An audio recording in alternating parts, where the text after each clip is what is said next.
So last night, well, let me just preface this by saying that this is a mini movie review for the movie I saw last night, which was A Beautiful Day in the Neighborhood. It's, of course, based on the real life character of Fred Rogers, who was an entertainer for children. He had his own TV show that appealed to the younger audiences. And I have to say up front that although this will necessarily be a mini movie review, that I think to cover everything that the character of Fred Rogers brings out in my mind would require probably many reviews. And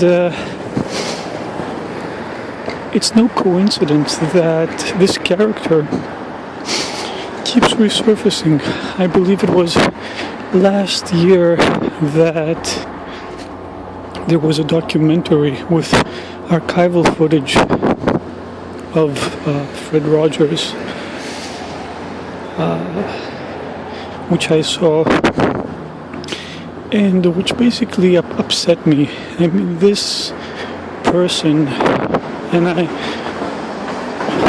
ask his fans for forgiveness, but this person really deeply upsets me and unsettles me, because I constantly get the feeling that he's playing a character, and you have to wonder, or at least I wonder,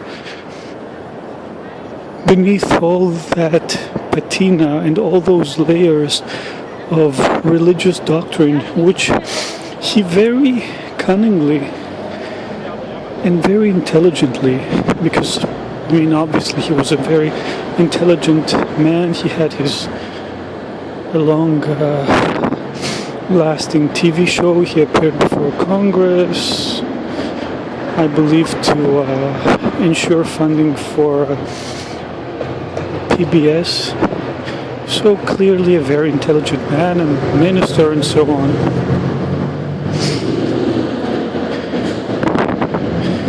So he very intelligently made sure never to mention God in his show, because it may have been controversial, seeing that his show was not religious but a kids show. However, it's pretty clear that he saw his role as that of the minister that he was in real life. I don't remember what church he belonged to.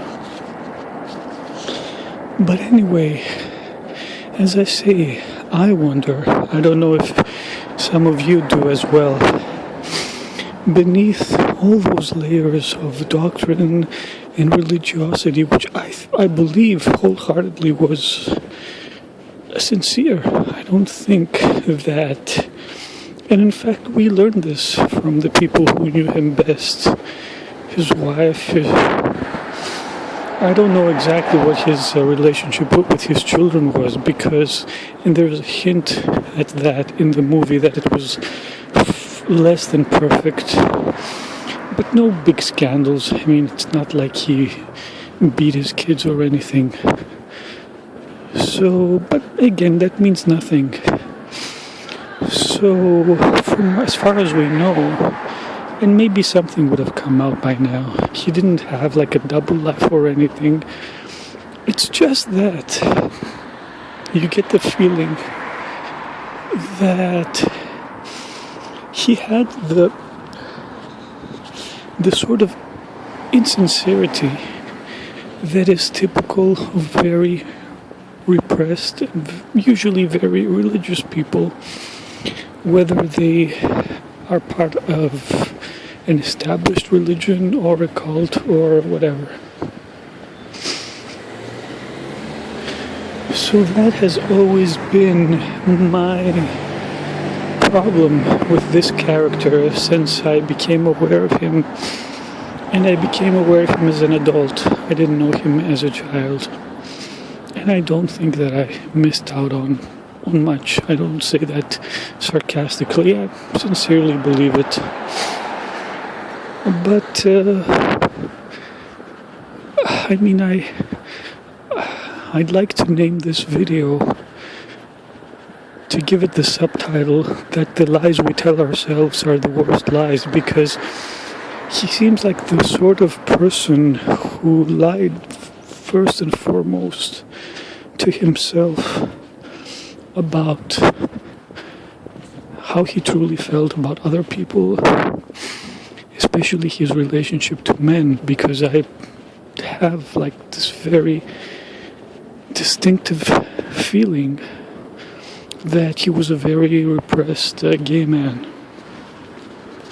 And in fact, there were definite hints to that in not this movie, which has nothing about homosexuality, possibly because this is marketed as, or is supposed to be a movie for Thanksgiving, for, you know, the holiday season in general. So I think it would have been inappropriate to bring that up. That said, it's a really great movie, mainly because better than, I mean, the documentary you watched, but as I say, it was unsettling to me. But this is immensely watchable because you don't get that uncomfortableness that I got by watching the real guy, the real Fred Rogers. When you see the character played through Tom Hanks, who is not insane, who is, as far as we know, a very balanced person. So, in a sense, the insanity that I've always felt that characterized Mr. Rogers is filtered through the personality of Tom Hanks, who does a great job of playing the man, by the way. And it's telling how much I like the movie that after watching it, I went and watched interviews that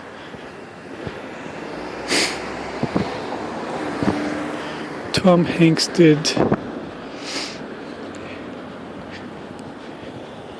And in these, he says that he made sure not to imitate the character.